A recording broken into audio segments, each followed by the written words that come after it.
Hello, buddies. This is Professor Jack the Professor.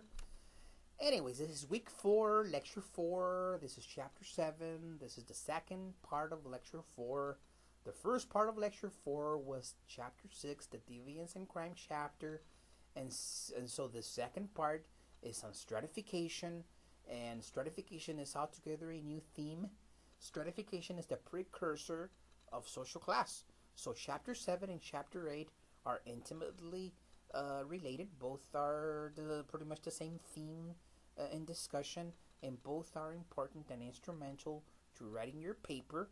Paper number 2, essay number 2, you have these two chapters to study big time, okay?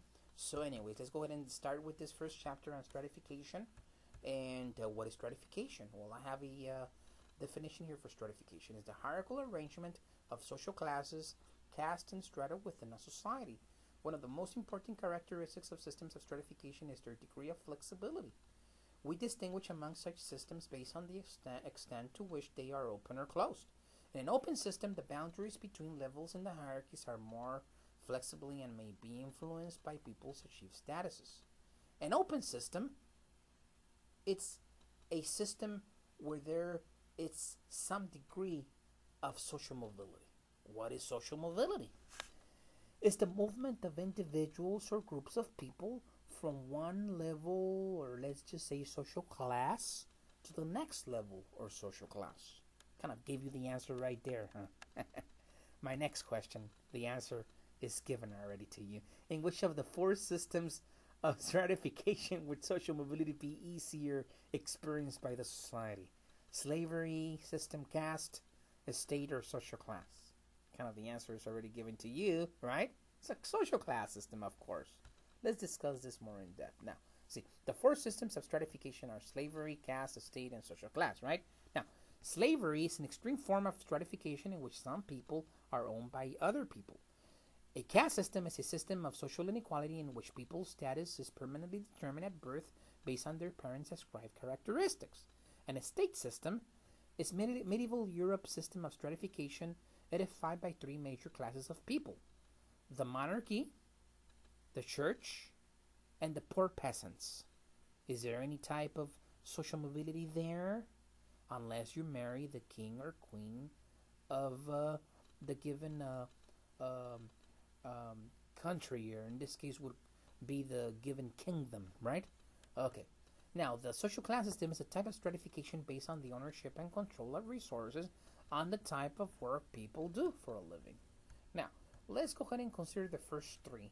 Let me tell you something, okay, to start with. These are closed systems, if anything. The slavery system. For reasons of economic surplus, workers are exploited for free labor. People forced to work and used as human cattle. Therefore, no chance of social mobility. Case closed. The caste system.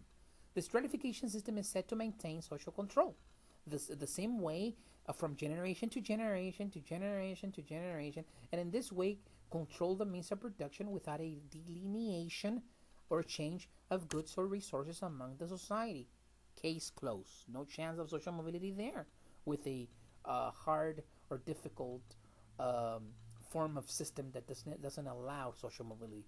The estate system. The estate system, pretty much economics, wealth, prestige, and power. But all these benefits are kept within the family. So what happens here is that, cousins marry cousins, brother and sister marry, to keep the fortune within the monarchy, right? So that no one else, no newcomers can threaten the kingdom. But how about social class? There are 2 models of social class. Karl Marx's model, which is the pyramid model. Max Weber's model, which is the social class ladder model. Although social class is the most open of the 4, right? Social mobility majorly depends on the type of social class experienced, right? In operation, right? So, Mexico has a social class system, but no real good social mobility. But the United States has good social mobility, right? Okay, so here's another slide that talks about social mobility. We have upward and downward mobility, right? Upward is when you experience progress. Downward is when you don't experience progress. You experience a drawback, right? Social mobility can be measured from generation to generation. This is where the analysis made is made most of the time, okay? So here's an example. Here are two examples, okay? Intergenerational mobility is the social mobility of individuals within their own lifetime. So intergenerationally, to give you an example, it's like I came from Mexico, right? 10 years ago, now I have 5 restaurants. So that's within my lifetime that I experience social mobility. It happens also within generation. This is intergenerational mobility when, let's just say that my mom and dad were maids and servants in Mexico City. Now I am a college professor. They migrate to the United States. I happen to be a college professor now. That's intergenerational mobility. So we have two perspectives, two theorists of stratification, at a macro level, of course, functionalist perspective and conflict theorist perspectives are at a macro level. Go back to chapter 1, okay? Okay, functionalists suggest that since social stratification exists in most state societies, a hierarchy must therefore be beneficial in helping to stabilize their existence, right? Okay, they indicate that stratification exists solely to satisfy the functional prerequisites necessary for functional proficiency in any society. In essence, they believe that stratification is necessary for the order and hierarchical stability of groups in relation to the economy. But conflict theorists do not believe in this way. They consider the inaccessibility of resources and lack of social mobility in many stratified societies is the mechanism of oppression against poor people. Now, in their opinion, stratification means that working people are not likely to advance socioeconomically, while the wealthy may continue to exploit the proletariat generation from generation to generation. This maintenance of status quo is achieved by various methods of social control employed by the bourgeoisie in the course of many aspects of social life. And I don't agree with Karl Marx. I'm sorry. Not in the U.S. Only in America, okay? Only in America, this is definitely not the case. We are more of a functionalist nation than a conflict theorist nation, right? And why? Because, it's not the way it happens here in the United States. There's social mobility for everybody in this great country. So I'm happy to be an American. Okay, now, questions that I have for you. Here you go.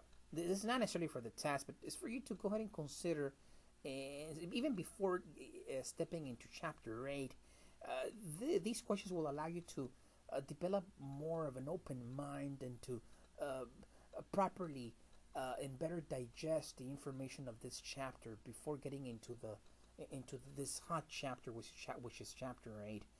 How is the American dream influenced by social stratification in the U.S.? Functionalist or conflict theorist perspective? Next question. How do power, prestige, wealth determine social class according to Max Weber? What role does occupational structure play in the functionalist perspective on class structure? What role does ownership of resources play in a conflict perspective on class structure? And how are social stratification and poverty linked? Of course, these questions are kind of set up to lead you to the next chapter, Chapter 8. But nevertheless, make thought about these questions before getting into Chapter 8. Deeply think about them. And the more open-minded you are, the better you are in thinking the answers of these questions before getting into the chapter. The better equipped you'll be to understanding Chapter 8, which is humongous. And I don't mean humongous in terms of slides, information-wise. It's great. It's a great chapter that I have constructed over time, right? And it's a chapter Chapter 7, and in this case Chapter 8, would be necessary for you to be successful in the writing and development of your second essay. So, this is Jack the Professor, and this will conclude this chapter presentation, this video lecture.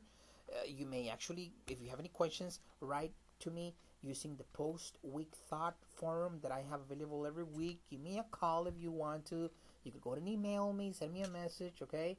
But, make sure that you get to me if you have any questions. Thank you very much. Bye-bye.